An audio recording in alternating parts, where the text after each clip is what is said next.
I'm Amy Harrington. It's December 21st, 2012, and I'm interviewing Austin, also known as Rocky Kalish, for the Archive of American Television in Woodland Hills, California. So we're going to start with about 10 minutes of background information on you personally. All right. So what was your name at birth? At birth? At birth, I had no name whatsoever. It was after birth that they gave me a name. And what did they name you then? They named me Austin Roy Kalish. But my grandmother on my father's side was married to a man named Adolf. And they were going to name me Adolf. And my mother protested. She didn't like the name Adolf, and they looked for something that was more American. And I lied to a lot of people through the rest of my life, saying that she went to Texas and named me Austin, but all of that was a lie. So where did Austin come from? It was a choice between Adolf and Austin, and that's the way it was. And when did you become Rocky? Probably when I was about 14 or 15. I had an uncle who wanted me to become a prize fighter. And I thought a lot about it at the time. He had been a prize fighter, and he had a bent nose and a couple of cuts over his eyes, and but he was a great uncle to me. And when I was the age of about 6, my father and my uncle took me to prize fights all over New York City. At the Bronx, it was called the Bronx Coliseum, and then it was Madison Square Garden, and then it was a lot of other small places that had small bouts. But I was very interested in interesting what happens when you're a child. You want to become a football player, and you want to become a baseball player, and you want to become a hockey player or a fighter. And so I valued all of that. And eventually I saw a motion picture called The Spirit of Southern California. And it was, I can remember it because it was one of those comedies and collegiate kind of pictures. I don't remember who was in it. Maybe Lou Ayres, I'm not sure. But I do remember the picture, and I said, someday I'm going to go out and play football for Southern California. Little did I know that it was quite a few years later that I was at Southern California, but I was a teacher. And I was instructor, teacher, adjunct professor, teaching writing in classes at USC. And that was my touch of the football field. At least you got there. I got there. It was totally unexpected. It happened. It's a roundabout way of getting there, but I got there unexpectedly, and happy to have done it, and happy to have it in my memoir. It's one of the things I've written 550 some odd pages of my memoirs, and I'm about 3/4 of the way through. I don't know who's going to buy this library of mine, but it won't be this one. I know that. We'll buy a copy, for sure. Give me names and addresses, and if you can stay up that long, well, it's worthwhile reading. It's full of adventure. I can't wait to hear some of them today. Yeah. So when and where were you born? I was born in the Bronx in New York City, 1921. What day? February 3rd, 2321. I'm 2468, so... I'm 2468, so we're... You're 2468. Yeah, day after you. Right. So where did you grow up? In the Bronx. And I went to... And this is part of a very interesting story that I'm about to tell. When World War II started on December 8th, December 7th, I was with my father watching a football game, a semi-pro football game in Rhode Island. And on the way home, we turned on the radio, the little radio in an automobile. They didn't have television, and they didn't have much of anything else but a radio that crackled a lot. And so we heard that there was a bombing at Pearl Harbor, wherever the hell that was at the time. And December 8th, I went down and I enlisted in the service. I was my sophomore year. I was finishing up my sophomore year at NYU, and I left to become a hero. Did not become a hero, but I spent 4 years in the service of our country. I think it was called the United States. And so about a year and a half ago, I was lying in a sick bed, trying to recover from some damage that a doctor caused me with a spinal problem. Infected my spine, and I was laid up for a year and a half. During that year and a half, you have a lot of thoughts that go through your mind. So I said to my wife, why don't we see if we can get some kind of a situation started telling the people at NYU that I enlisted in the service, and gave them a line of credits as a professor at Syracuse University and a professor at New York University, and not at New York University, but at SC and UCLA, and a lot of just general credits that I've managed to pile up over the years. And 3 weeks later, we got a letter back with a four-cornered hat and a plaque. And I was the graduate, and am the graduate now, 70 years later, of New York University, the year 2011. Congratulations. You think that was easy, 70 years waiting for a diploma? It's a long time to be an undergrad. I took undergrad. the hat, I threw it to the ceiling of the hospital bed, and that was my great accomplishment. To wait 70 years to be, I didn't take my wife to the senior prom either. You made up for that, though, over the years. Well, earlier, but later I didn't. So tell us a little bit about your parents. What was your father's name, and what did he do? My father's name was Milton Meyer Kalish. He was a salesman, jewelry salesman, and had a great dry sense of humor. My mother, whose name was Helen Rosenfeld, I never thought she had any sense of humor at all till long after my father died, and realized she had a great sense of humor. He just didn't let it happen. And she was just a housewife. She was a very strong woman, and she was one of 10 children, and she was the last one of the family to pass, and she was 96, and I've been told that I'm going to live that long. So 4 or 5 more years is not going to hurt. I can finish my memoirs then. Exactly. That's good. And have more memoir to write. Right. There's still time. That's the big problem. Every time you think of something to write for a memoir, you think of something else to write, and you say, oh, that's good. That's a wonderful thing. I can't keep that out. And it makes the memoir a little heavier. That's a good problem to have. Yeah, well, you have to start to erase some of that. So what traits do you think you inherited from your family, from your parents? A fair sense of morality. My father was a hard worker. My mother was a hard worker. In the Depression, there was not much.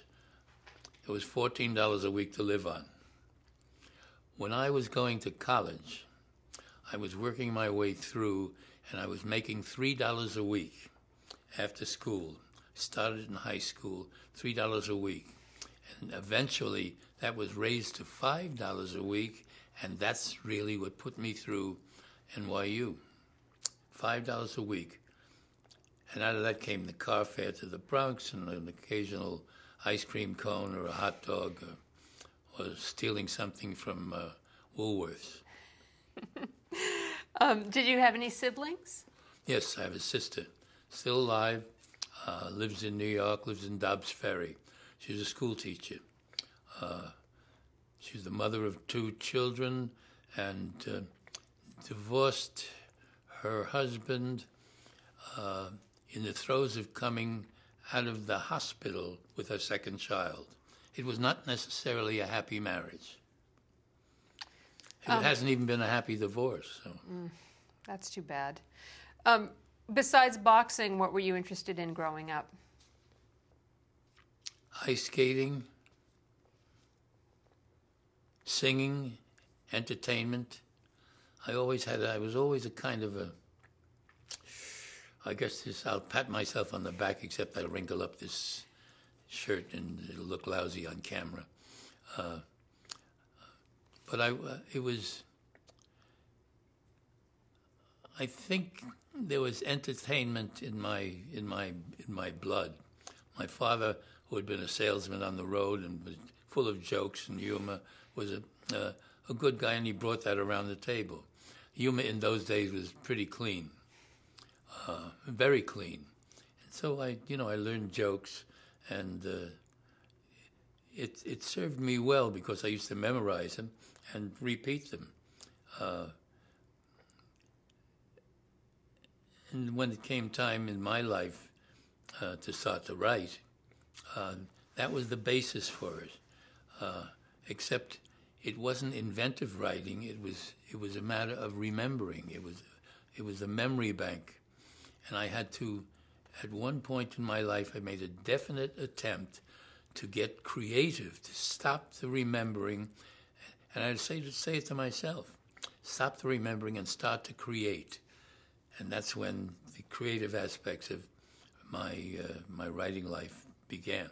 When was that? Do you remember when you first started to do that? I was 33 years old. What were you working on at the time? I was half doing stand-up and half-ass writing at the time, but all through remembrance, not through anything that was really creative. The creative aspects are very, very difficult. To be able to separate the right brain from the left brain, and I still don't know which brain begins to work, but I've heard it's the right brain, it's the left brain. To me, it was a mouth. Do you remember the first time that you saw television? Did I saw television? Yeah. Yeah, I saw television by my wife and I were living in California at the time. And we used to walk on Pico Boulevard and look in the windows of a store that had a radio to watch the prize fights on Friday night. And both of us used to, because that's part of Irma's life too. I made her a boxing promoter, and that was an interesting part of her life. You can when you get the two of us together, it'll be an interesting. And if she's willing to really bring out a part of her boxing connection, it'll be interesting. We'll try and get it out of her. I'll try to get it out of her. Okay. So you can lead into it in some way, and I'll follow it up. Perfect. And try to break through. That sounds good. Were there TV shows that influenced you in the early days? Not really. Not really. Not in the, when you say early days, there was family stuff, and there was a lot of. I remember one time I ran into a man named Bobby Jordan. Bobby Jordan was part of the East Side Kids and he was part of that, and so we decided we would write a television show and start a television show of our own volition, and we would call it the Scene Shifters.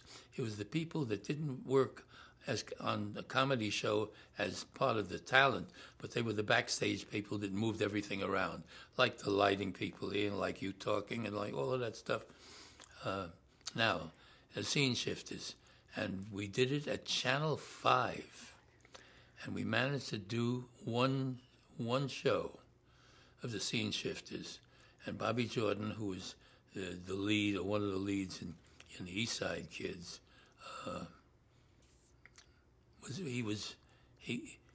he knew more about the stage than I did, although I was, and this is breaking through in another, I had an aunt who was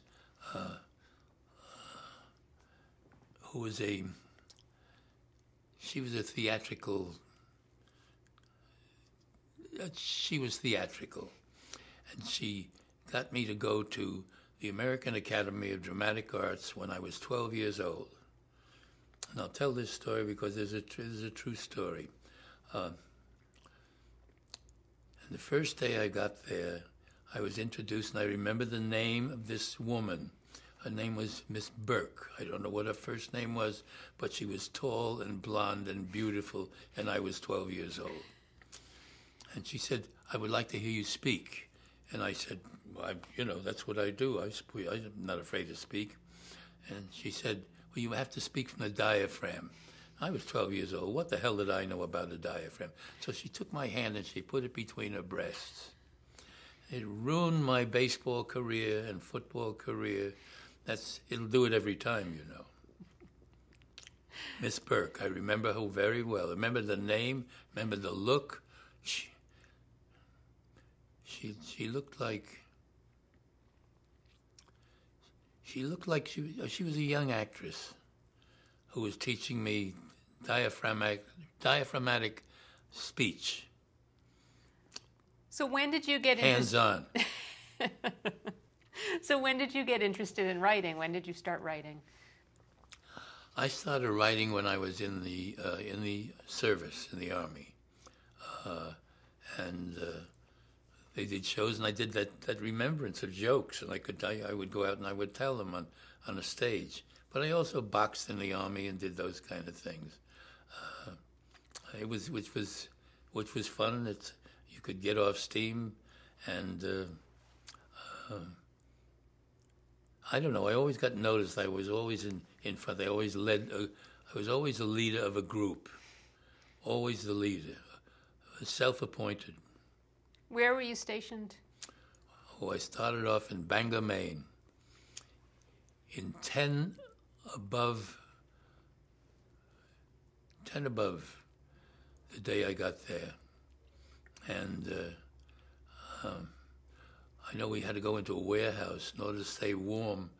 We boxed. Those who could did, and there was a lot of people who stood around and watched. So we had mittens and gloves and things like that. And I remember boxing with a guy who had been the middleweight champion of Panama. He had been a regular Army guy. And so I boxed with him, and to me, it was fun because I could do it. And he had a face that showed the marks of having been hit in the mouth a few times.